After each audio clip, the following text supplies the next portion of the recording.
Bueno, vamos a platicar acerca de lo que vienen a ser las prácticas funerarias en la Cuenca de México durante el periodo formativo. Para esta plática, para esta sesión,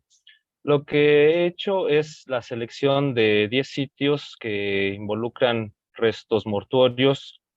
de la Cuenca de México que corresponden al periodo del preclásico o formativo, y a través de lo que viene a ser la descripción de lo que se conoce de estos sitios en diferentes investigaciones, pues presentar cuáles son las características de cada uno de ellos, lo que se sabe,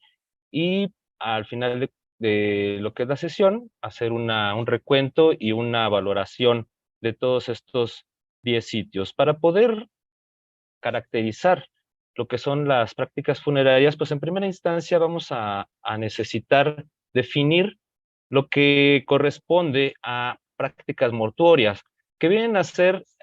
ciertas actividades que se realizan por parte de una comunidad con respecto a los restos físicos de los individuos que pueden estar tanto en estado cadavérico como esqueletizado y que son aceptadas y determinadas socialmente, y que cada una de estas comunidades, de cada una de estas sociedades, la va a expresar de una manera particular. Esto es lo que podríamos definir como una práctica mortuoria. Dentro de estas prácticas, dentro de estas actividades por cada una de estas comunidades, pues vamos a encontrar lo que se refiere a las prácticas funerarias, que vienen a ser las que corresponden a actividades que están dedicadas al difunto, y este individuo, el muerto, es el objeto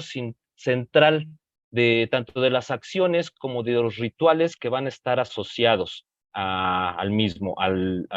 depósito, al mismo momento del enterramiento. Este tipo de prácticas pues van a depender de lo que vienen a ser la cosmovisión, la ideología, las tradiciones, las costumbres y las normas de cada una de las sociedades o comunidades, pero que vienen a estar planteadas en un tiempo y en un espacio concreto.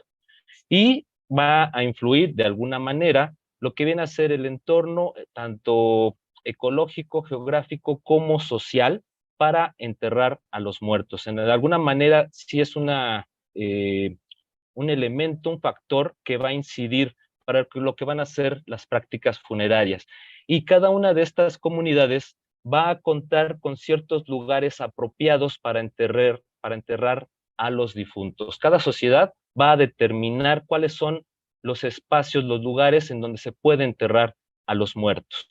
Hay que diferenciar lo que vienen a ser estas prácticas en donde el difunto es el objeto central, las prácticas funerarias, el objeto central de estas acciones, con respecto a otro tipo de depósitos que podrían definirse como ofrendas o depósitos rituales, en donde el cuerpo humano no es la parte central de las acciones y de los ritos, y todo lo que se realiza no está dirigido a él, sino que el cuerpo humano va a formar parte de algo más grande, de una conmemoración de algún acontecimiento, una dedicación a las fuerzas sobrenaturales, a las deidades, y en donde con regularidad pues está relacionada a una práctica sacrificial. Entonces, los depósitos que involucran a los restos humanos pues no necesariamente son prácticas funerarias, sino que también pueden ser depósitos rituales u ofrendas. En esta plática pues nos vamos a centrar específicamente en lo que son las prácticas funerarias. Para poder analizar las prácticas mortuorias de una sociedad, pues vamos a necesitar tener en consideración lo que es el lugar en donde se están enterrando los cuerpos, que pueden ser, por ejemplo, lo que corresponden a áreas habitacionales o espacios comunes, o en algunos lugares en donde se está determinando que ahí son los lugares apropiados para enterrar a los muertos. También, por ejemplo, en algunas ocasiones podemos llegar a tener depósitos asociados a basamentos, a construcciones, en donde ya probablemente no es una práctica funeraria, sino más bien una práctica ritual, un depósito ritual, una práctica de ofrenda. Entonces, por eso es que sí es necesario puntualizar el lugar de enterramiento para el estudio de lo que son las prácticas mortuorias. También lo que es el acomodo del cuerpo, pues va a ser bastante importante considerarlo. Los objetos que pueden estar asociados al cuerpo, al cadáver, al momento de hacer el enterramiento, que pueden haber sido parte de un ajuar dedicado al difunto o que pueden formar algo más grande, como una ofrenda. El tratamiento que pudieron recibir los cadáveres antes de ser enterrados y al momento mismo de estarse realizando el enterramiento, y la asociación que pueda existir entre los diferentes elementos, tanto lo que son los cuerpos y otros objetos, otros artefactos que pueden estar asociados. A partir de este análisis es que podemos definir si se puede tratar de una práctica funeraria o de un depósito ritual. En términos de lo que vienen a ser ya cómo podemos categorizar o definir lo que son estas prácticas, pues debemos partir del conocimiento de la sociedad que estamos estudiando, delimitarla en el tiempo y en el espacio de una manera concreta, de una manera particular. Como se comentaba, pues hay que tener en cuenta el lugar en donde se está enterrando al muerto, el espacio, si es un área habitacional o si es una construcción de carácter ceremonial o cívica, pues es bastante importante entonces. También tenemos que analizar esos rasgos formales del depósito, tanto lo que viene a ser el lugar de enterramiento, lo que puede haber sido una fosa sencilla, una fosa con ciertas características, una tumba elaborada de una manera más formal, y claro, cuáles son cada uno de los elementos que conforman. También lo que viene a ser el análisis estratigráfico es de bastante importancia, porque a partir de esto es que vamos a definir una secuencia de eventos. ¿Qué fue antes y qué fue después? Puede haber sido que se rompió un piso de una habitación para enterrar al difunto, o puede haber sido que este depósito mortuorio ya existía cuando se construye un espacio habitacional. También hay que tener en cuenta cómo es que se formó ese contexto y cómo es que pudo haberse transformado a lo largo del tiempo, que pueden haber sido factores tanto naturales como pueden ser movimientos de tierra, movimientos de las capas tectónicas, la actividad animal, el crecimiento de raíces, que pueden alterar de alguna manera lo que es la disposición original al momento de enterramiento a cómo lo estamos encontrando en el presente. Entonces, los procesos de cómo es que se forman estos contextos, pero también cómo se transforman a lo largo del tiempo, también van a ser fundamentales para poder analizar este tipo de prácticas. Ya lo que viene a ser en laboratorio, pues además de lo que es el análisis de los diferentes objetos que están asociados al muerto, como pueden ser vasijas, pueden ser figurillas, diferentes artefactos de lítica o de concha o de algún otro material, de hueso, por ejemplo, pues también es parte de este tipo de análisis, pero hay que puntualizar también lo que es el análisis osteológico para definir lo que vienen a ser los perfiles biológicos de los individuos, si existen algunas lesiones, algunas huellas de ciertas actividades, y dentro de este tipo de análisis osteológico, pues considerar lo que es la tafonomía, cómo es que se pudieron haber modificado lo que son los restos antes y durante el enterramiento para tratar de identificar si existieron procesos culturales alrededor de la muerte, como pudo haber sido un desmembramiento, un desollamiento, qué sé yo, una serie de actividades culturales que pudieron dejar ciertas huellas en los huesos. Y este tipo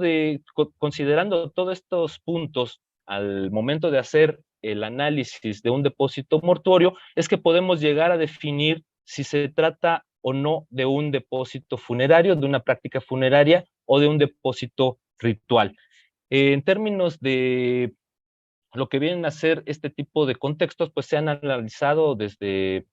ya hace más desde principios del siglo XX se vienen analizando este tipo de espacios, este tipo de depósitos, y pues bueno, aquí lo que vamos a presentar pues corresponde específicamente a 10 sitios de la región suroccidental de la Cuenca de México durante el formativo.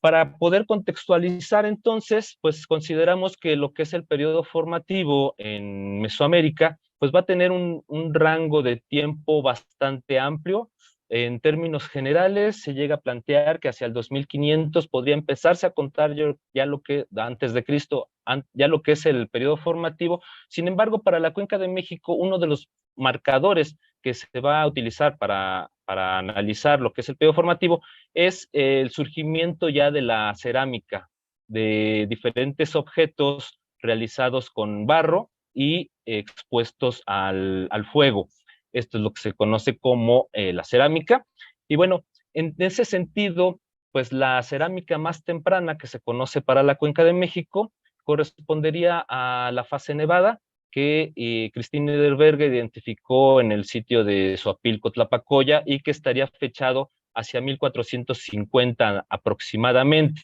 Dentro de lo que viene a ser también las características que pueden señalar el origen de este periodo para empezar a contar este periodo, el formativo en términos generales, pues va a ser la sedentarización de las sociedades que van a empezar ya a producir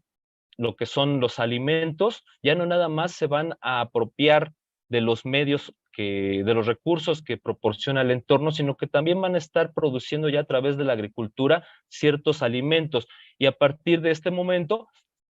es que vamos a tener un sistema económico mixto, en donde se va a combinar la apropiación a partir de lo que es la caza, la pesca, la recolección de especies tanto animales como vegetales, y lo que es la producción de alimentos. A lo largo de este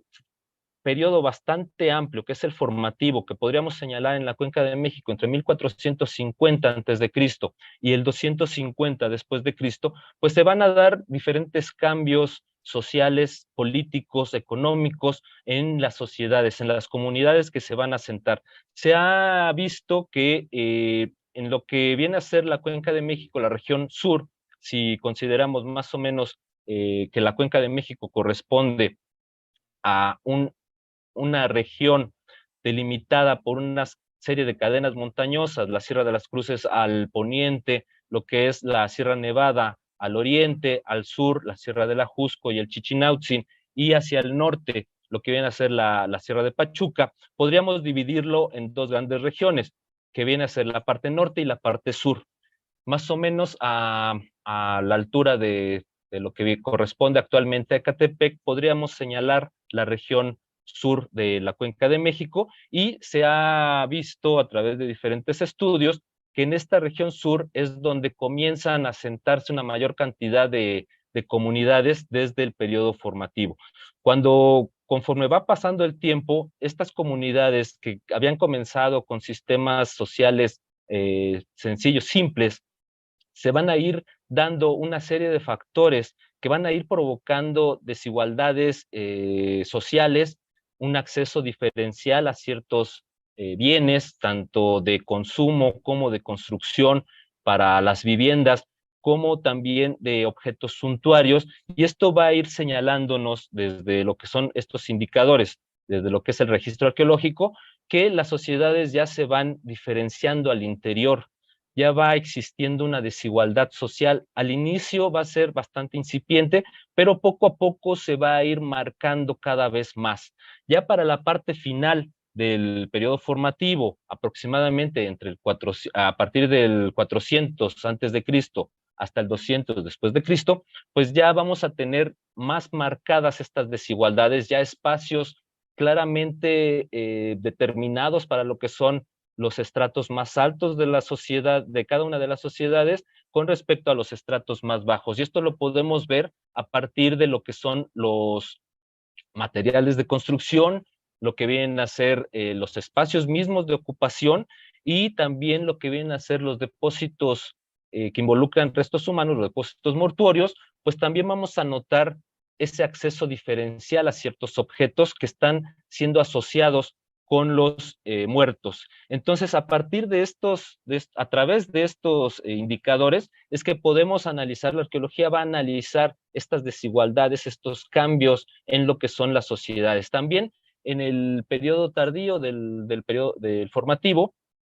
pues vamos a ya notar que en algunas regiones se empieza a construir lo que es la arquitectura monumental. Eh, Esto no ocurre de una manera generalizada, sino solamente algunos centros regionales son los que van a tener este tipo de manifestaciones. Nos habla de un control sobre la población, de una regulación, puede ser un control ideológico, puede ser un control coercitivo para la construcción de este tipo de edificios tan masivos. Entonces, en términos generales, vamos a ubicar lo que es el periodo formativo a través de estas características, y nos vamos a enfocar ahora a lo que vienen a ser estos sitios que corresponden a la Cuenca de México en este rango tan amplio. Son unos cuantos de los que han sido analizados, que han sido identificados. Hay que tener presente que sobre todo lo que es la Ciudad de México y las áreas conurbadas, pues ya están devoradas por la mancha urbana. Ya es bastante complicado realizar excavaciones, eh, solamente en ocasiones, solamente por salvamentos, estudios de salvamento arqueológico, es que se pueden llegar a explorar este tipo de sitios. Entonces, pues se conocen una cantidad reducida respecto a lo que es el periodo formativo, una cantidad de sitios reducida en lo que se refiere al periodo formativo, pero vamos a ver un análisis a través del tiempo, desde principios del siglo XX, que se han analizado, que se han estudiado y explorado este tipo de sitios. Vamos a ver cuáles son las características de estos 10 sitios. Los sitios considerados para esta plática pues van a ser Tlatilco, El Arbolillo, Copilco, Zacatenco, Cuicuilco, Tlalpan, Temamatla, Ticomán, Tlapacoya y Tlaltenco. En esta línea de tiempo podemos ver los rangos de años en que tuvieron su auge cada una de estas comunidades, cada una de estas sociedades, resaltando Tlatilco, que va a ser la que se conoce como la más temprana, es hasta el momento la que se conoce. No quiere decir que haya sido la única, sino simplemente es lo que se conoce hasta este momento. Y de ahí pues vamos a ir viendo las características de cada uno de ellos de una manera general. Aquí tenemos una imagen de lo que corresponde a la región sur de la Cuenca de México, con la ubicación de cada uno de estos sitios. Y vamos a comenzar entonces con Tlatilco. Vamos a ver cuáles son las características de este sitio, que es lo que se ha conocido a través del tiempo y lo que se conoce en la actualidad. Bueno, Tlatilco, el periodo de auge de este sitio lo vamos a encontrar entre 1300 y 900 antes de Cristo. Este sitio se localiza en el municipio de Naucalpan, en el actual Estado de México, en una vertiente aluvial que va a estar formada por 3 ríos. El sitio fue explorado a través de 4 temporadas de campo, desde 1942 hasta 1969. Las primeras temporadas de campo, pues era simplemente recuperar los restos humanos, los entierros y las ofrendas, las vasijas que estaban asociadas a estos individuos. Fue uno de los propósitos de estas exploraciones en 1942 a través de la gestión de Miguel Covarrubias. Posteriormente viene la segunda temporada entre 1947 y 1949, que dirigió Rubín de la Borbolla. Después Román Piñachán en 1955 realizó la tercera temporada de exploración, y finalmente entre 1962 y 1969 se realizó la cuarta temporada, que inicialmente dirigió Arturo Romano, y posteriormente se incorporaron algunos otros investigadores como Roberto García Moll, Lorenzo Ochoa, entre otros. Dentro de estas exploraciones, la cuarta temporada es la con la que se va a contar con una mayor cantidad de información. Se tiene, por ejemplo, un plano de distribución de los entierros, y se reportan algunos otros elementos culturales en las capas superiores. Dentro de estos, bueno, en las temporadas previas, de la primera a la tercera, pues no se tienen estas posibilidades respecto a lo que es el registro de cada uno de los entierros, a diferencia de la cuarta temporada. Entonces, nos centramos en lo que viene a ser los resultados, la información de esta temporada número 4. Durante las exploraciones de esta temporada, la segunda parte más o menos desde 1968 y durante 1969, fue la identificación de diferentes pisos, niveles de ocupación, algunos agujeros de poste que corresponderían a construcciones de carácter perecedero, algunos postes para soportar cobertizos, algunas excavaciones que se han denominado como troncocónicas. La característica de las fosas troncocónicas va a ser que la base va a ser más amplia con respecto a lo que es la boca. Entonces pueden tener una forma de campana, pueden tener forma de cuello de botella, pueden tener alguna forma irregular, pero se denominan de una manera genérica como formaciones troncocónicas y se han identificado en diferentes lugares de Mesoamérica, no nada más en el altiplano central, sino también en algunas partes de los valles centrales de Oaxaca, en algunas partes de la región maya, y es una característica de lo que es un rasgo característico del periodo formativo. Y este tipo de formaciones, pues con frecuencia de fosas, con frecuencia eran utilizadas para enterrar a los muertos, aunque la función original pudo haber sido otra, como espacios de almacenamiento de granos o de artefactos. Además de este tipo de formaciones, en la temporada 4 se reporta la presencia de fogones, de hogares, y también de diferentes instrumentos, tanto de molienda como artefactos líticos, como vasijas y figurillas. En términos generales, a partir de las 4 temporadas de campo, pues se recuperaron 474 individuos, y lo que corresponde a la temporada 4 fueron 214 entierros. Se notó que estos entierros estaban agrupados de alguna manera espacialmente. No se tiene el reporte de lo que vienen a ser las viviendas, no se tiene el registro, los planos de ubicación de estas viviendas, solamente se cuenta con la mención de que sí existieron tanto pisos de arcilla como algunos muros, algunos derrumbes que pudieran haber estado asociados. En cuanto a lo que vienen a ser las posiciones de los individuos al momento de ser enterrados, pues se notó que la posición extendida es la que estuvo mayormente representada, aunque otras posiciones también lo están, pero en mayor medida la posición extendida, que pudo haber sido boca abajo o boca arriba, con, eh, con el acomodo de los brazos o las piernas en diferentes posiciones, pero en términos generales, la posición extendida es la mayormente representada y no se identificó una distinción por sexo o por edad con respecto a lo que son la manera de enterrar a los muertos y lo que es estas características biológicas. Algunos de los individuos pues se presentaban restos de fibras que se pueden asociar a petates o mantas con los cuales pudieron haber sido envueltos, amortajados a momento de ser enterrados, pero no es una práctica generalizada, solamente fueron unos cuantos en los que se detectó este tipo de rasgos. También son unos cuantos los que presentaron pintura sobre lo que es el cuerpo al momento de enterrarse, como un tratamiento funerario, que sobre todo era pintura de color roja, y se notó que hubo una mayor cantidad de mujeres. Fueron pocos los individuos que presentaron la pintura, pero dentro de estos hubo una mayor cantidad de mujeres con la presencia de este pigmento. La mayoría de los individuos que se recuperaron, que se identificaron durante la temporada 4, estuvieron asociados con objetos.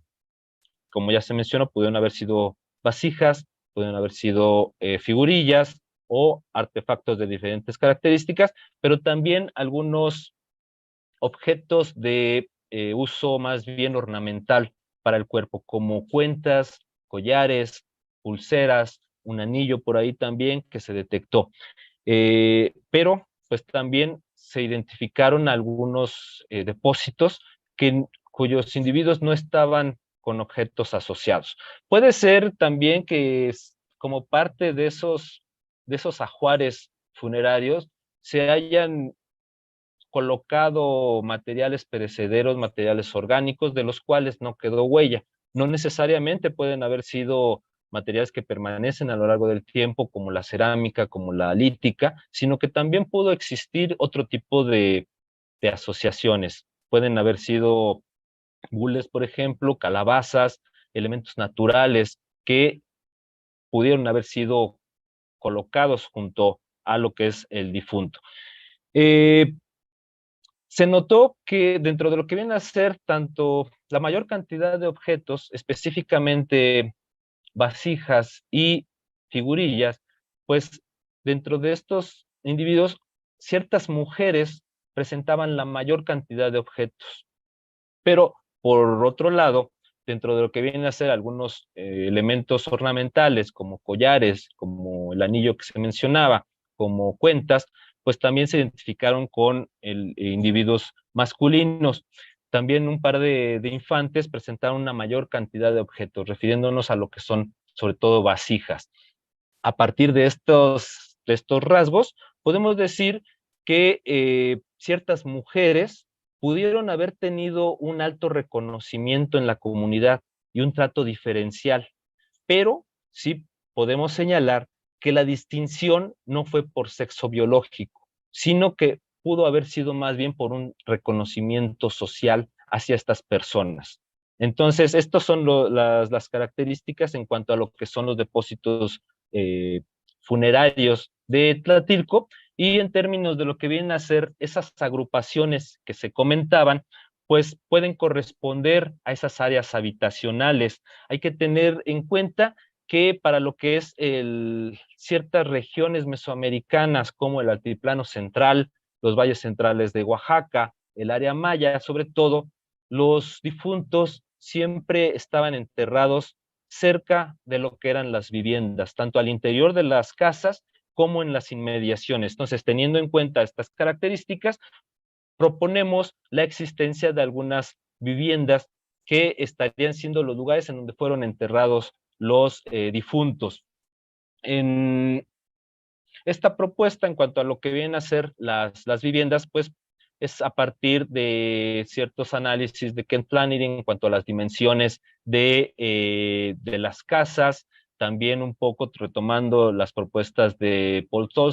Tolstoy en cuanto a las características de las viviendas en Coapesco. Flannery hace un análisis en diferentes regiones y propone esas dimensiones.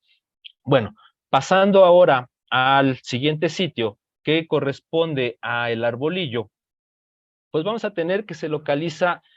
en pie de monte de una ladera. Ya actualmente está tanto Tlatilco como gran cantidad de estos sitios ya están completamente devorados por la mancha urbana, ya hay diferentes colonias asentadas en estos lugares, no se cuenta con la posibilidad de realizar exploraciones en estos sitios, más allá de algún proyecto de salvamento que pudiera derivarse de alguna obra que se fuera a realizar en estos lugares. Pero bueno, entonces en cuanto a lo que es la característica del arbolillo, pues podemos comentar que este sitio fue explorado en 1931 por George Byland, y durante sus exploraciones, a través del tiempo, hay que tener también presente que a través del tiempo, pues van cambiando la manera de explorar, la manera de percibir la arqueología, cuáles son los objetivos que se persiguen desde principios del siglo XX hasta nuestros días, cómo es que se va transformando. Entonces, cada uno de estos sitios, a partir de los años en que fue explorado, pues siempre hay que tenerlo en cuenta, cómo era que se realizaba la arqueología, cómo se pensaba la arqueología, cuáles eran los objetivos que se perseguían, los fines para hacer exploraciones, y esto es lo que debemos tener presente cuando analizamos ciertos sitios del pasado. No, no juzgar cómo es que se exploraron desde nuestros tiempos, sino entender cómo es que se realizaron estas exploraciones. Durante los trabajos de George Byland en 1931, entonces él detectó ciertos alineamientos de piedras, identificó 58 entierros, y también recuperó una gran cantidad de materiales cerámicos, de figurillas, artefactos de lítica, de concha y de hueso. Muchos de ellos estuvieron asociados a los entierros. Lo que son estos depósitos mortuorios, estas prácticas, pues Bailan identifica que estuvieron agrupados de alguna manera. Sus reportes no consideran tampoco lo que viene a ser la presencia de estos muros claramente como para definir las áreas domésticas, los espacios habitacionales, pero a partir de lo que son sus descripciones y lo que son algunos planos que él presenta, pues es que se puede identificar que algunos de los entierros pues estuvieron cercanos a estos muros, a estas áreas habitacionales. Los entierros fueron depositados en fosas sencillas, pero también identificó otro tipo de formaciones a las que él denominó como tumbas y que estuvieron cubiertas por lajas. En algunas de estas imágenes que él presenta se observan lo que son la presencia de las lajas y además lo que son los entierros en fosas que él denomina como fosas sencillas. Eh, en cuanto a lo que es las características tanto de la posición como lo que es los objetos asociados, no se identificaron diferencias en cuanto a lo que es el sexo biológico ni la edad de los individuos. La posición que mayormente estuvo representada fue la extendida también. En un primer momento, Bailan va a identificar para el periodo preclásico tres etapas de ocupación, tres momentos, y él comenta que la posición extendida va a ser la mayormente representada en el primero de estos, posteriormente ya lo que es la presencia de tumbas, y en la tercera etapa, ya sin que sean enterrados en tumbas, se colocan mayormente en posición flexionada. Como parte de lo que es el tratamiento de los cuerpos al momento de ser enterrados, pues se identificó que algunos de ellos presentaban también lo que era pintura roja, pero tampoco se identificó diferencia por sexo y edad.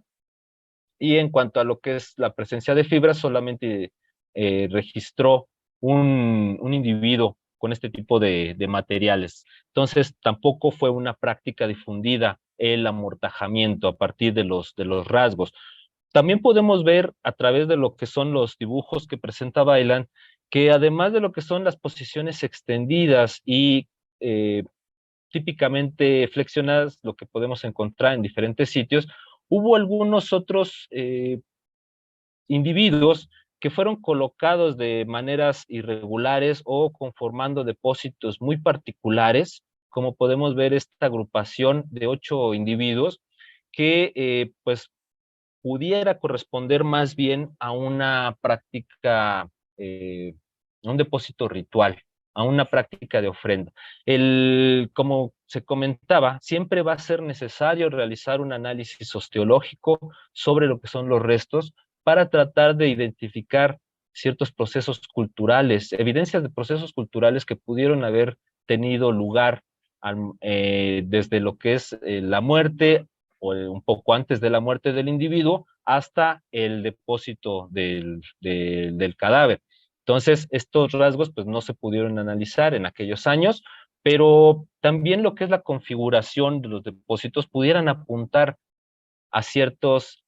elementos que correspondieran más bien a factores ideológicos, de cosmovisión. En algunas ocasiones, ciertos números son bastante importantes para lo que es el pensamiento mesoamericano. Pero bueno, como no es parte de esta plática, lo que son los depósitos rituales, nos vamos a enfocar, vamos a seguir enfocando en lo que son las prácticas funerarias. En esta imagen vemos lo que vienen a ser esos alineamientos que reporta George Bailan, alineamientos de piedras, y lo que es la asociación de los diferentes entierros, algunos de ellos en fosas cubiertas con lajas, otros depositados en fosas sencillas, pero en los mismos espacios, que podemos decir que entonces que pudieron corresponder a cimientos de viviendas. estos alineamientos y los entierros estarían asociados a estas viviendas. Algo que se me pasó a puntualizar es el periodo, los rangos de tiempo del arbolillo, pues estarían marcando aproximadamente entre el 900 y el 400 antes de Cristo. Siguiendo con lo que es el sitio ahora de Copilco, que lo tenemos en la actual alcaldía Coyoacán. Bueno, el arbolillo se localiza en la alcaldía Gustavo Amadero, en la actual alcaldía Gustavo Amadero de la Ciudad de México. Y ahora pasamos al sitio de Copilco, que se localizaría en la alcaldía Coyoacán. Copilco se sitúa en una planicie y las primeras exploraciones de este sitio correspondieron a Manuel Gamio, que en 1917 realizó una serie de túneles. Aquí, en esta zona, vamos a tener la presencia de basalto, que es producto de las emisiones de lava del volcán Xitle y de algún otro volcán que tuvo, que erupcionó en algún otro momento, pero principalmente lo que es el Pedregal, conformado por lo que es la erupción del volcán Xitle. Y entonces Manuel Gamio lo que va a realizar fueron una serie de túneles debajo de la lava para poder explorar este sitio. Durante sus trabajos, pues se identificaron algunos objetos de cerámica,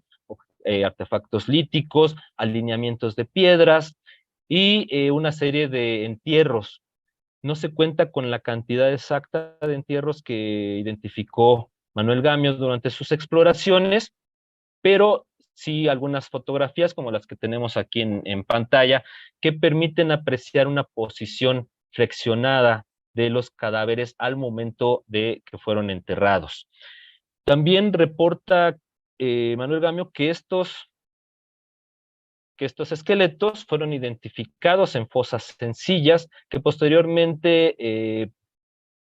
Ignacio Sánchez Alanís va a señalar como fosas troncocónicas a partir de un análisis. El sitio de Tlatilco, después de las exploraciones de 1917, en años recientes ha sido trabajado nuevamente por investigadores de la Dirección de Registro, Dirección de Registro Público de Monumentos y Zonas Arqueológicas e Históricas del INAH. Se han analizado lo que son los perfiles, se han trabajado, se han hecho muestras,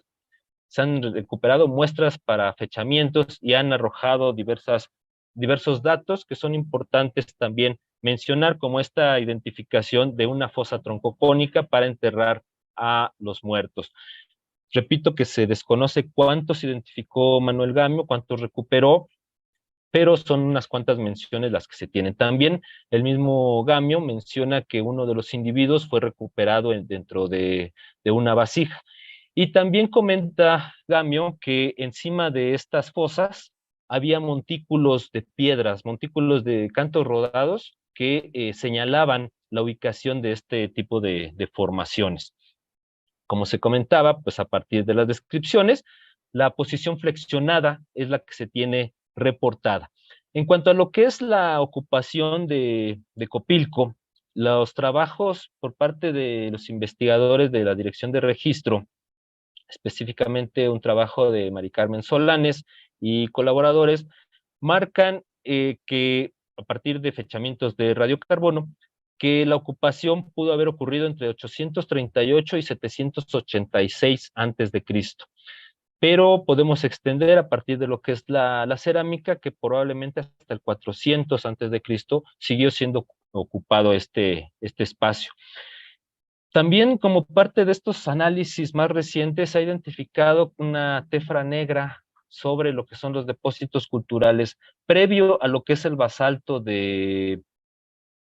correspondiente a la erupción del Xitle, que correspondería a otro volcán que hizo erupción y que dejó esta evidencia de esta tefra negra. Dentro de los trabajos, pues se sigue haciendo el análisis para tratar de identificar a qué volcán se estaría correspondiendo esta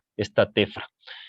Entonces podemos señalar que a partir de esas descripciones de Manuel Gamio, de estos análisis que se han realizado posteriormente, pues se tienen identificadas restos de casas, restos de viviendas, espacios de almacenamientos también, algunos canales que se han identificado ya de manera más reciente, y lo que vienen a ser estos entierros,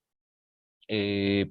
lo que correspondería o estaría siendo semejante al resto de los sitios que hemos estado señalando.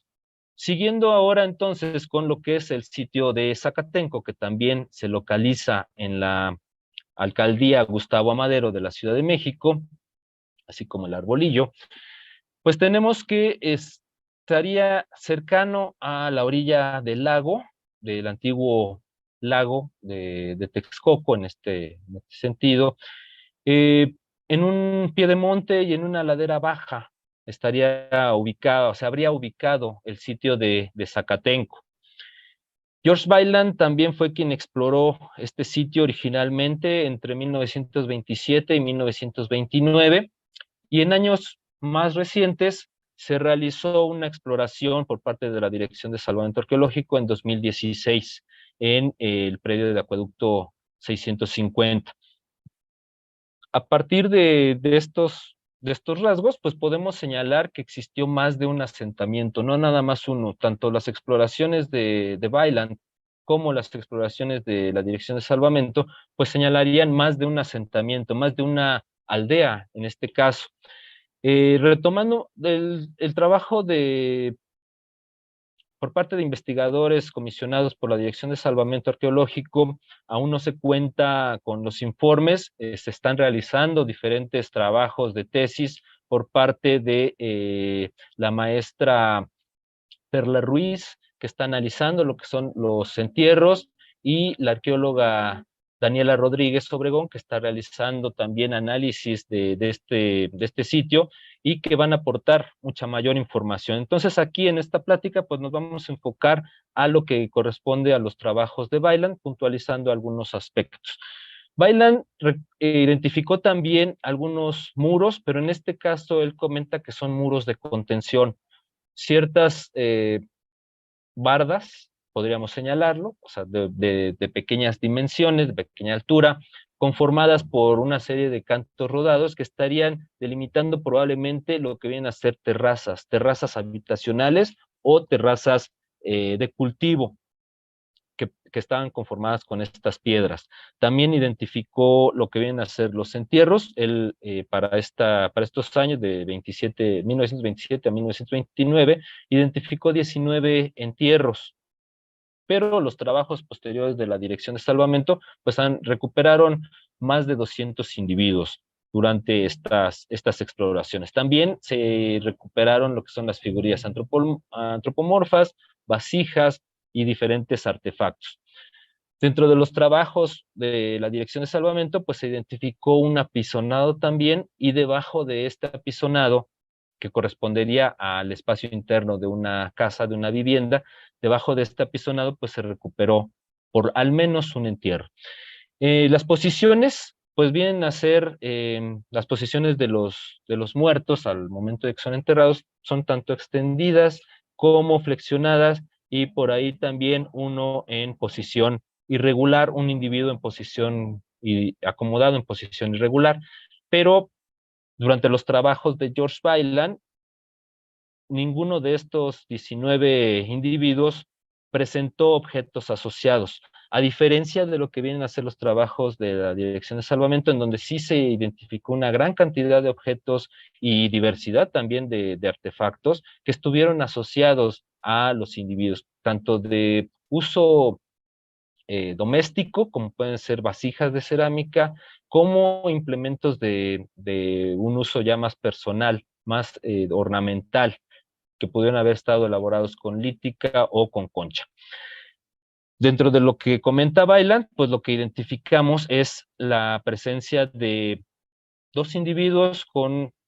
restos de materia de fibras vegetales que pudieran apuntar hacia lo que es el amortajamiento. Entonces, nuevamente tenemos lo que son, si contamos lo que es los rasgos que presenta Byland con lo que he mencionado del trabajo de la Dirección de Salvamento, pues tenemos que también estaríamos identificando estas áreas habitacionales y la asociación de los muertos, de los difuntos enterrados cercanos a estos espacios. Zacatenco tuvo su ocupación, su mayor auge entre el 800 y el 200 antes de Cristo. Siguiendo con lo que es este recorrido,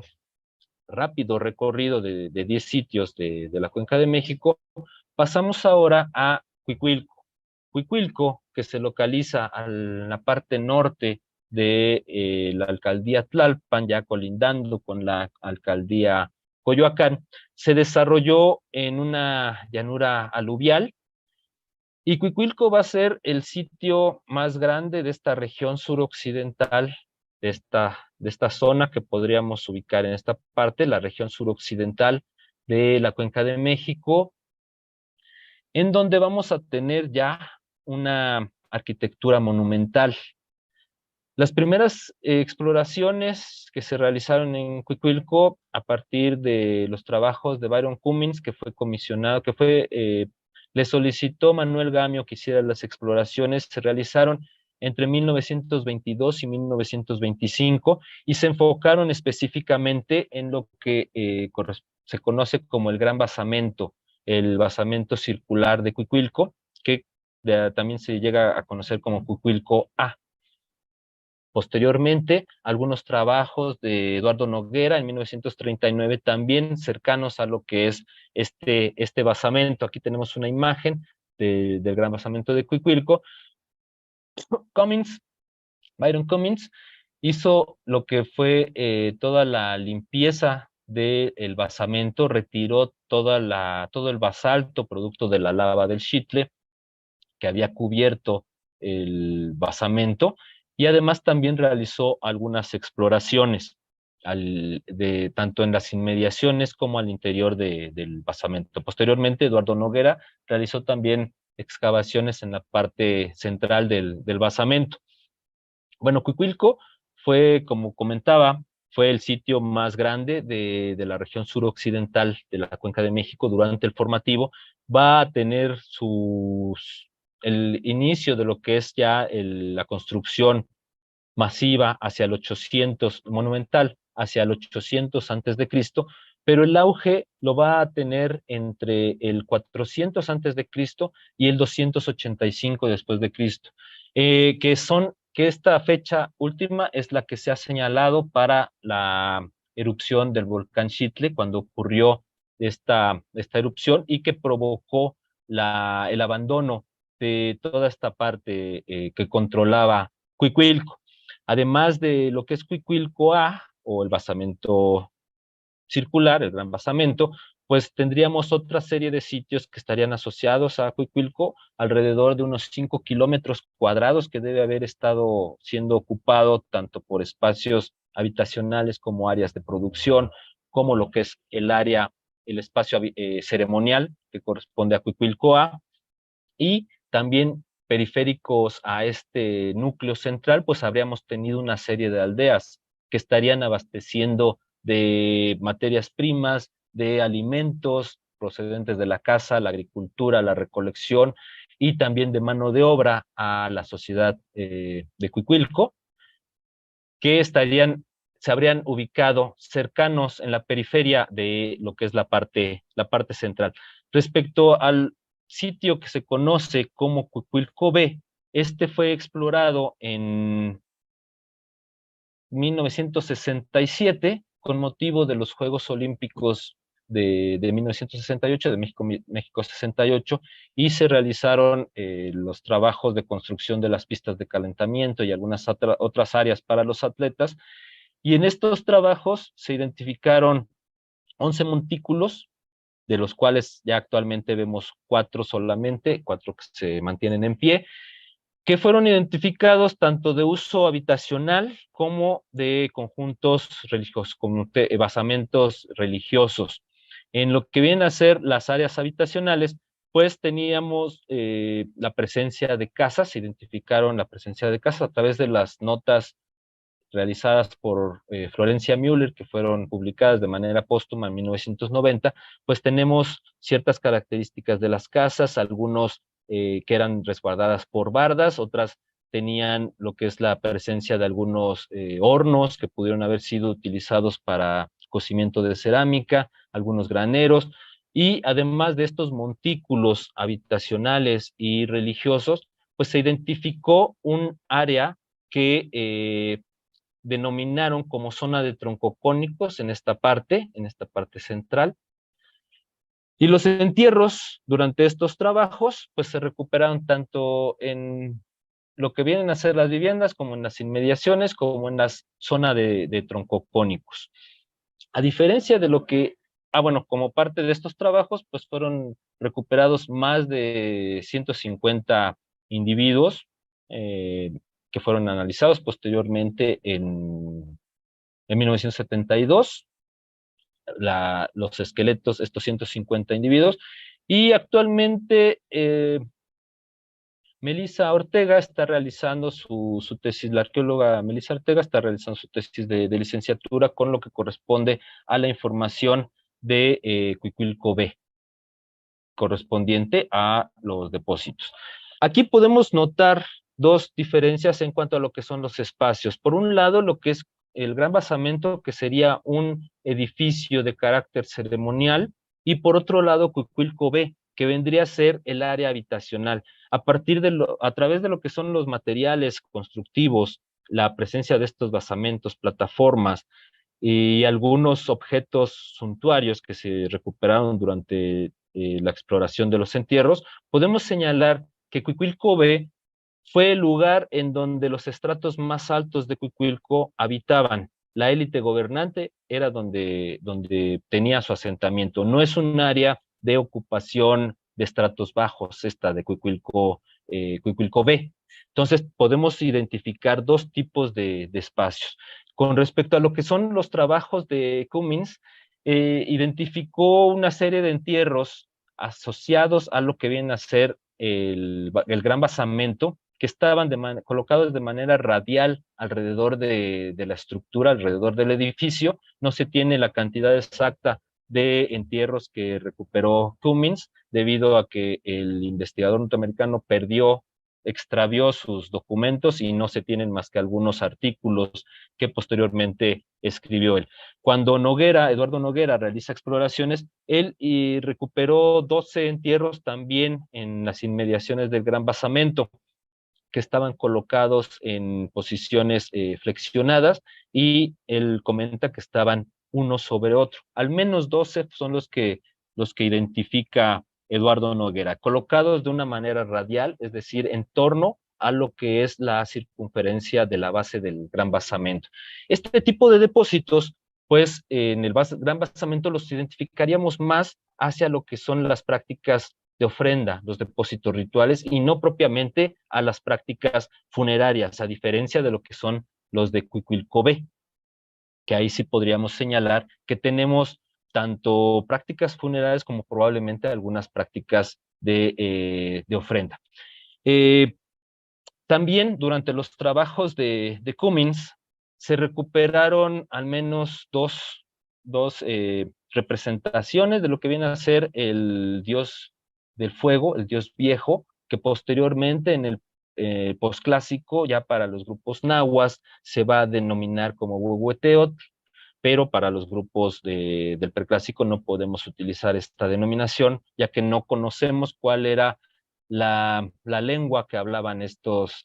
grupos, estas comunidades que se asentaron en esta región. Entonces podemos denominarlo simplemente a partir de las características que corresponden a un individuo anciano que porta sobre su espalda un brasero, pues se está identificando ese dios viejo, ese dios del fuego. Entonces, estos rasgos son elementos que retomaré posteriormente, ya para lo que es la parte final de la plática. Siguiendo con lo que es este recorrido de sitios, tenemos ahora una de estas aldeas periféricas a Cuicuilco, que correspondería al centro de la alcaldía Tlalpan, que fue explorado originalmente en 2006 por un servidor y posteriormente por la arqueóloga Jimena Rivera en 2015 y 2017. y este sitio se habría localizado, este asentamiento se habría localizado sobre una meseta de una elevación baja. También vemos aquí, algo que no les había comentado es que esta representación del lago correspondería a la cota de los 2.240 metros sobre el nivel del mar, que tradicionalmente se ha comentado que era la orilla del lago, pero hay que tener en cuenta que esta pudo haber sido para el posclásico, la orilla del lago. Probablemente en el preclásico los márgenes del lago se elevaban, se ubicaban a mayor altitud, probablemente sobre los 2.260 metros sobre el nivel del mar, pero aquí lo manejo simplemente de una manera esquemática, porque a lo largo del tiempo el lago pudo haber tenido tanto avances, las orillas del lago pudieron haber tenido tanto avances como retrocesos a lo largo del tiempo, tanto por cuestiones naturales como por la propia actividad humana, sobre todo para lo que es el posclásico, pues ya la implementación de chinampas, tanto para fines agrícolas como para fines habitacionales, pues fueron acelerando lo que es el deterioro del lago y que se fue reduciendo la cantidad de cuerpos. Si originalmente era un solo cuerpo este lago, ya para la época de la llegada de los españoles, el lago estaba formado por 5 grandes cuerpos, que en la época de lluvias sí pueden haber formado un solo espejo, pero el resto del tiempo estaban en cuerpos más grandes de manera individual. Pero entonces simplemente es una acotación. Eh, entonces, pues sí tenemos que sobre todo en la parte sur y suroriental de la Cuenca de México tendríamos la presencia de las aguas dulces del lago de Xochimilco y de Chalco, que favoreció de gran manera lo que es la presencia de los asentamientos. En términos de lo que viene a ser la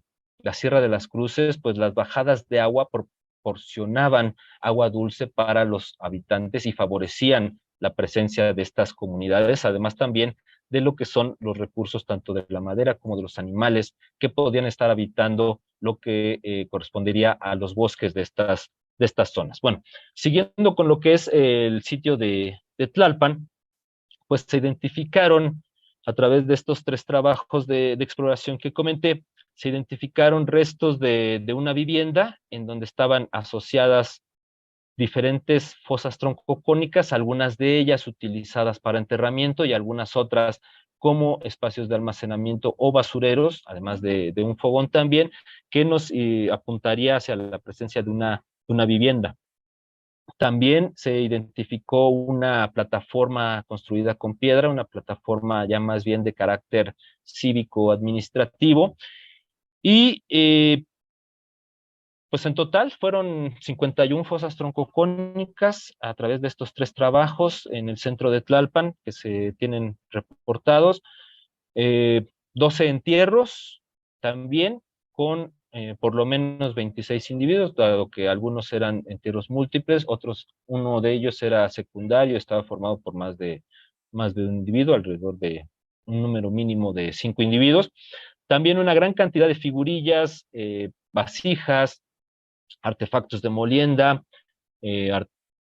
lítica tallada, como puntas de proyectil, eh,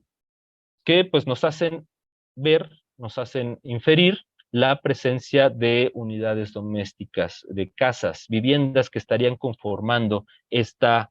aldea. En términos de lo que es la posición de los entierros, principalmente se identificó la flexionada. Solo de estos 12 entierros, solamente un caso fue acomodado en posición extendida. La ocupación de Tlalpan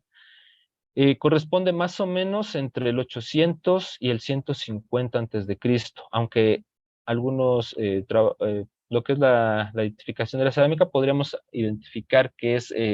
podríamos plantear que es hacia el 500 cuando se da el auge de esta aldea. En términos de lo que son la posición, bueno, ya comenté que es la posición flexionada, que puede haber sido de lado o boca arriba, boca abajo de estos individuos. Y como veíamos en la imagen anterior, pues se enterraban tanto al interior como al exterior de las viviendas o también en espacios compartidos. y para enterrarlos pues se hacía uso de fosas troncocónicas o se excavaba ex profeso este tipo de formaciones para enterrar a los muertos. No se identificó una diferenciación respecto a lo que es la edad o el sexo en cuanto a la posición o los objetos asociados al difunto. Aquí tenemos otro depósito en donde se observa esta formación troncocónica y pues en esta imagen pues tenemos un depósito conformado por 9 individuos, pero considero que a partir de tanto la configuración del depósito como la cantidad de individuos, como el número de individuos, yo lo consideraría más como un depósito ritual, que pues este tipo de depósitos pues ameritarían otra plática, otra sesión. Y como ahorita nos estamos enfocando solamente en lo que son las prácticas funerarias, pues me estoy limitando a ello. Simplemente presento la imagen, ya que hace unos años fue muy difundida, bastante conocida en términos de esos hallazgos del centro de Tlalpan, pero yo no lo estaría considerando como una práctica funeraria, sino más bien como un depósito ritual. Bueno, siguiendo con los sitios de la Cuenca de México, de estos 10 sitios, pues pasamos ahora a lo que es Temamatla. Temamatla, que se localiza en el municipio de Chalco, en una zona de transición cercano a lo que es la orilla del lago de Chalco, pero también a áreas boscosas. Este sitio pues, fue identificado por Jeffrey Parsons entre 1967 y 1972 y posteriormente Mari Carmen Serra Puche lo exploró en diferentes temporadas entre 1986 y 1991. Lo que se identificó es que se fueron acondicionando de una manera artificial, es decir, por actividad humana, los espacios con rellenos de varios metros de profundidad para adecuar el espacio que iba a ser ocupado. Se identificaron 8 montículos y pues exploró varios de ellos Mari Carmen Serra, identificando viviendas, cuartos habitacionales, algunos muros de contención para terrazas, plataformas que pudieron haber servido tanto para las áreas habitacionales como para lo que eran ciertas construcciones cívicas. En términos de lo que viene a ser estas últimas, pues tendríamos la presencia de un juego de pelota. Entonces tenemos ya construcciones más de otra característica, construcciones monumentales, además de áreas de vivienda que pudieron haber sido construidas sobre plataformas o también haber sido construidas simplemente sobre lo que era el suelo. En cuanto a lo que se pudo consultar de la información de este sitio, pues los entierros, los depósitos de restos humanos se asociaron al interior de las viviendas, tanto rompiendo pisos como en las inmediaciones, pero también algunos restos asociados a esta construcción que correspondería a un juego de pelota. Estas en particular por el espacio donde se encontraron, por las características que presentaban, se asociarían más a estos depósitos rituales, a diferencia de lo que son los que se encontraron en las áreas habitacionales que corresponderían a esas prácticas funerarias que estamos comentando. También incluso en una de estas viviendas se recuperó una cantidad de restos óseos cremados que estarían asociados también a este tipo de prácticas funerarias. Y en cuanto a lo que son las posiciones, pues fueron mayormente flexionados los que se identificaron, aunque también hubo, por lo menos se mencionaron en la documentación que fue consultada, se mencionaron al menos 4 en posición flexionada y 2 en posición extendida. Entonces ya se va viendo que conforme va avanzando el periodo formativo, la posición flexionada se vuelve más frecuente, ya que Temamatla tuvo su momento, aunque tiene una ocupación bastante larga Temamatla durante el periodo formativo, el auge, el apogeo, de acuerdo con los trabajos de Mari Carmen Serra y de Felipe Ramírez, el apogeo se va a dar entre el 500 y el 300 antes de Cristo. Y también como parte de los objetos asociados a estos difuntos, pues se identificaron vasijas principalmente, además de algunos adornos corporales. Continuando con lo que es el sitio de Ticomán, pues nuevamente volvemos a la alcaldía Gustavo A. Madero, y este sitio se localizaría en un pie de monte, también muy cerca de la orilla del antiguo lago, y fue explorado por George Byland entre 1929 y 1930. Aquí también identificó una serie de muros construidos con cantos rodados que estaban apilados también junto con losas y que delimitaban lo que vienen a ser las terrazas habitacionales o posibles terrazas agrícolas, y también identificó una serie de alineamientos que corresponderían a cimientos de habitación. En total, él recuperó y registró 61 entierros que estaban asociados a tanto a las terrazas como a lo que eran las habitaciones. Y estos individuos estaban enterrados en fosas sencillas, a excepción de algunos cuantos que él identifica que pudo haber sido una reutilización de un espacio como un horno o una cista para enterrar al muerto, y también en algunos casos identificó piedras, de hecho en uno solo de los casos identificó piedras sobre el cuerpo, lajas, perdón, sobre el cuerpo, y seis casos más donde tenían piedras que estaban apiladas sobre el cuerpo. Generalmente, la posición mayormente representada fue flexionada o semiflexionada, aunque también se tuvieron algunos en posiciones extendidas. Ticomán tuvo su momento de ocupación entre el 400 y el 200 antes de Cristo. De estos 61 entierros, 37 de los individuos presentaban objetos asociados, y una muy baja cantidad, un 12%, alrededor de 8, eran los que presentaban impresiones, en este caso impresiones de fibras sobre lo que son los huesos que pudieran apuntar hacia ese amortajamiento. También encontramos lo que son, a partir de los dibujos de Byland, de las descripciones de sus entierros, pues, encontramos agrupaciones de individuos que, a mi modo de ver, pudieran corresponder a ciertos depósitos de ofrenda, ciertos depósitos rituales, a diferencia de lo que son las prácticas funerarias. En cuanto a lo que es Tlapacoya, que se localiza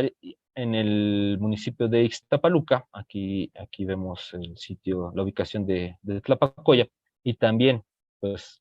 todos estos asentamientos dependían en gran medida del agua, entonces la cercanía del lago era bastante importante que se asentaran cerca de ellos para tener esos recursos, sobre todo lo que era el agua dulce de los lagos de Xochimilco y de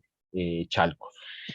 El sitio de Tlapacoya fue explorado originalmente por Román Piñachán entre 1955 y 1956. Posteriormente, Beatriz Barba también hizo el análisis de los restos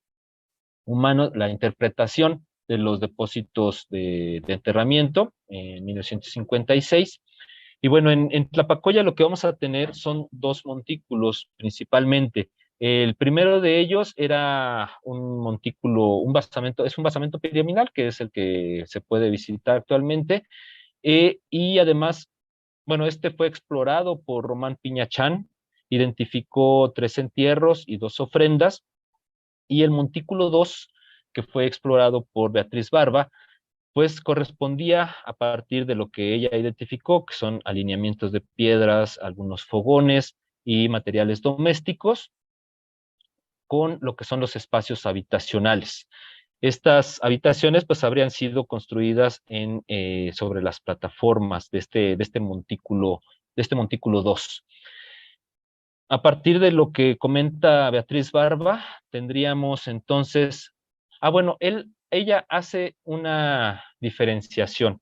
entre lo que menciona como tumbas y lo que menciona como entierros. Las tumbas correspondieron específicamente a las que identificó, a las que exploró Román Piñachán en el Montículo 1 y eran restos de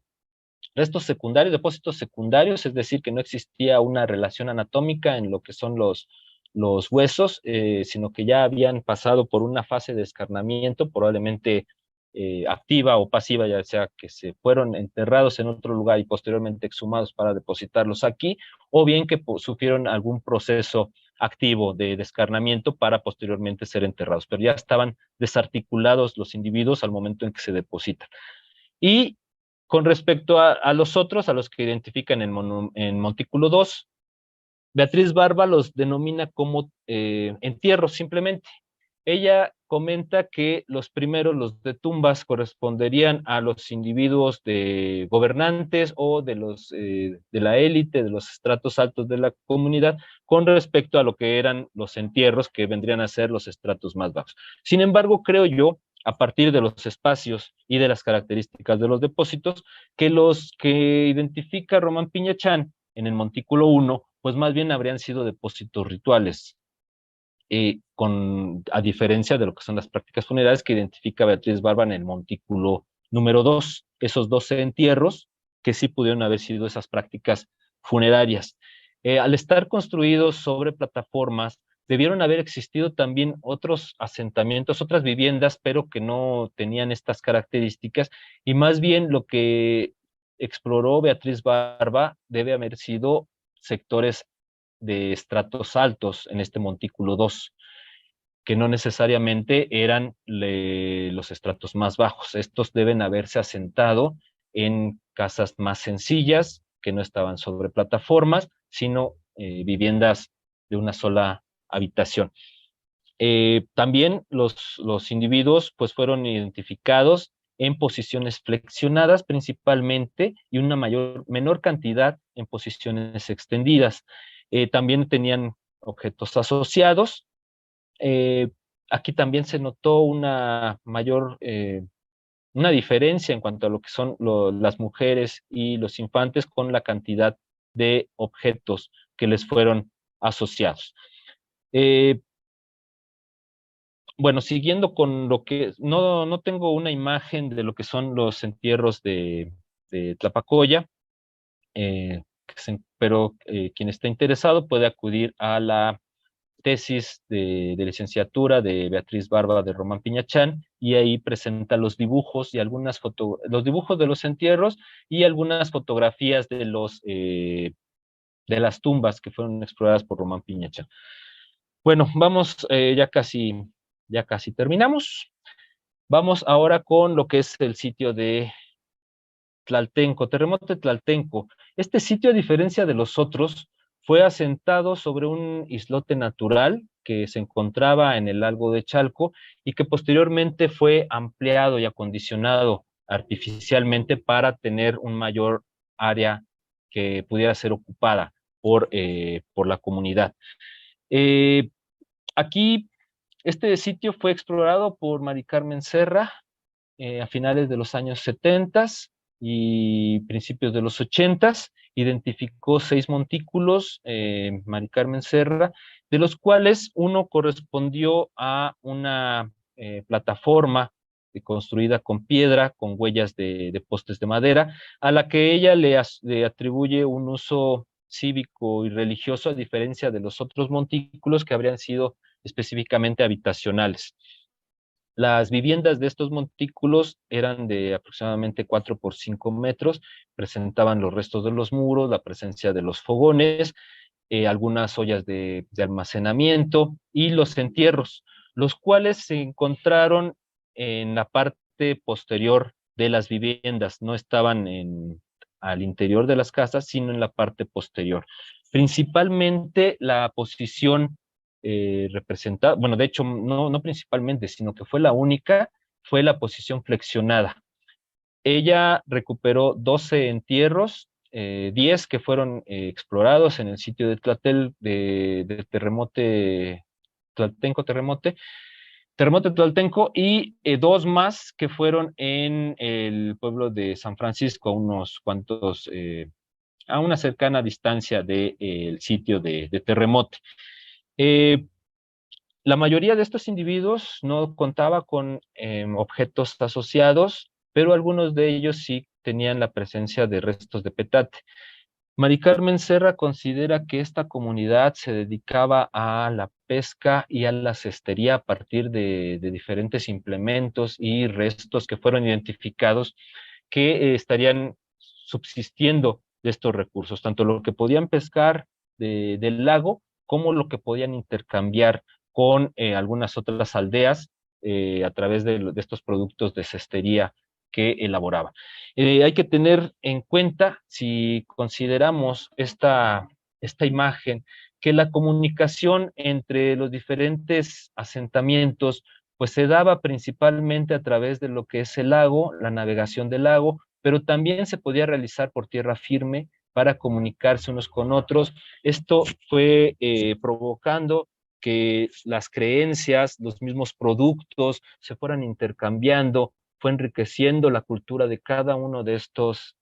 grupos, de estas comunidades, de una manera dinámica. No, no es que se hayan ido difundiendo los rasgos, sino que se fueron complementando unos con otros, esa comunicación entre las diferentes comunidades, esa, eh, esa transformación o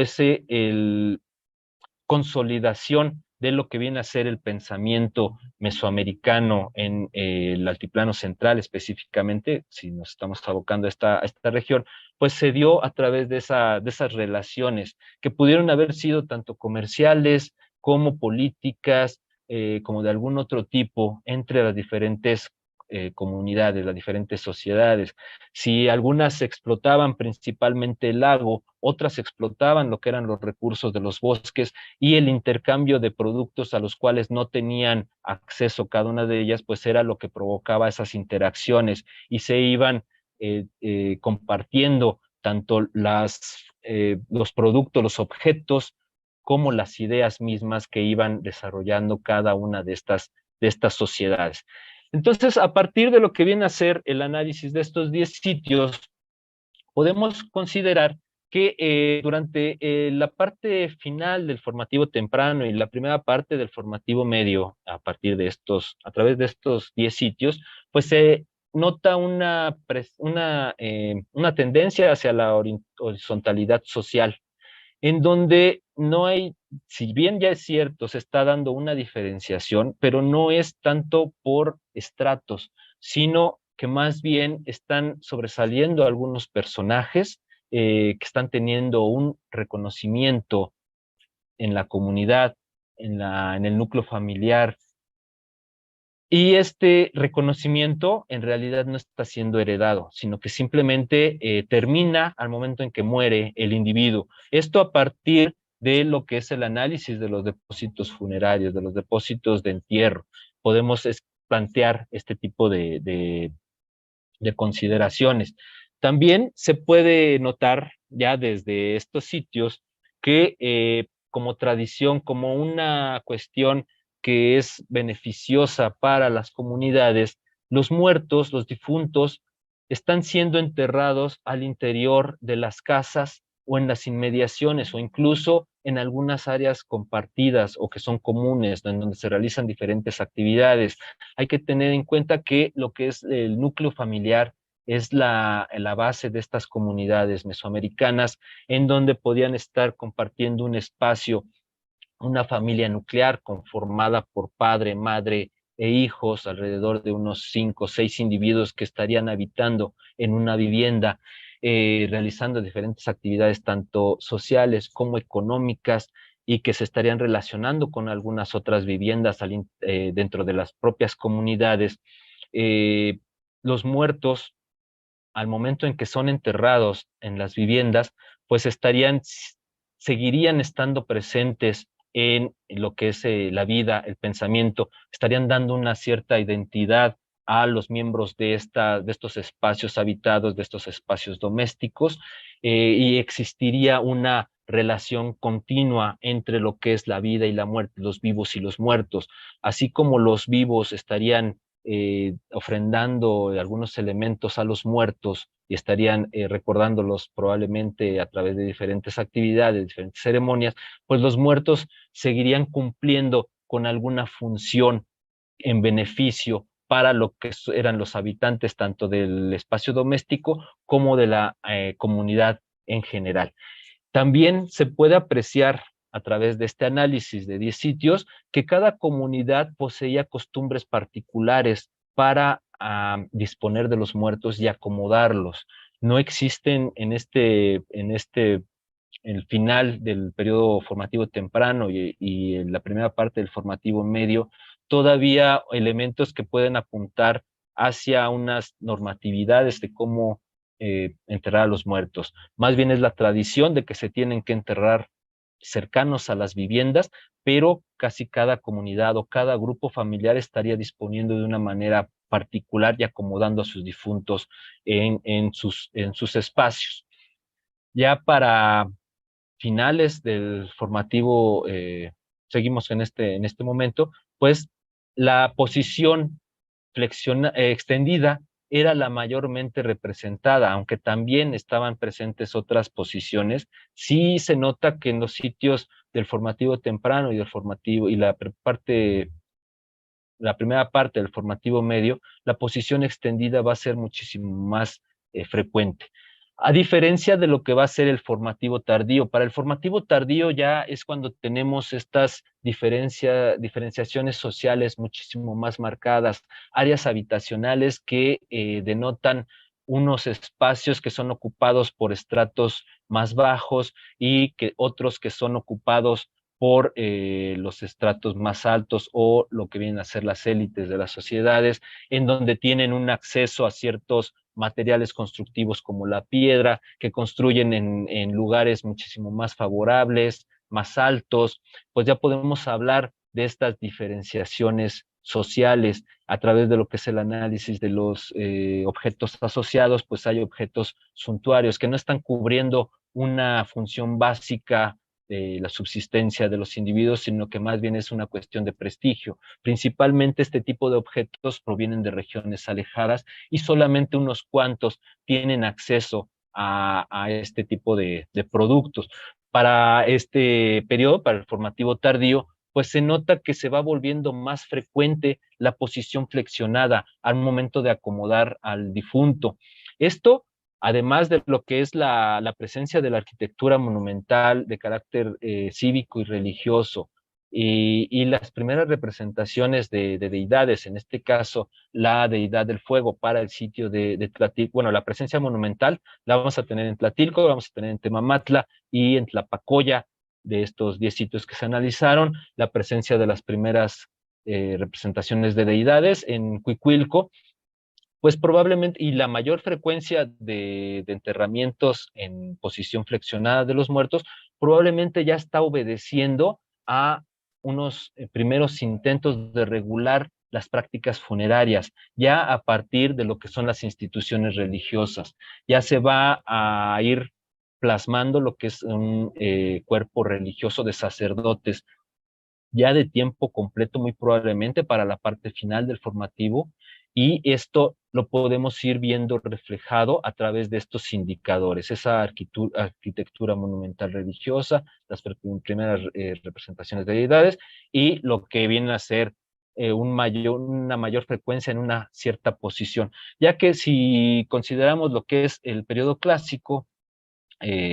pues la posición flexionada se vuelve ya la dominante y prácticamente desaparece la posición extendida. Entonces, en este sentido, pues es parte de las reflexiones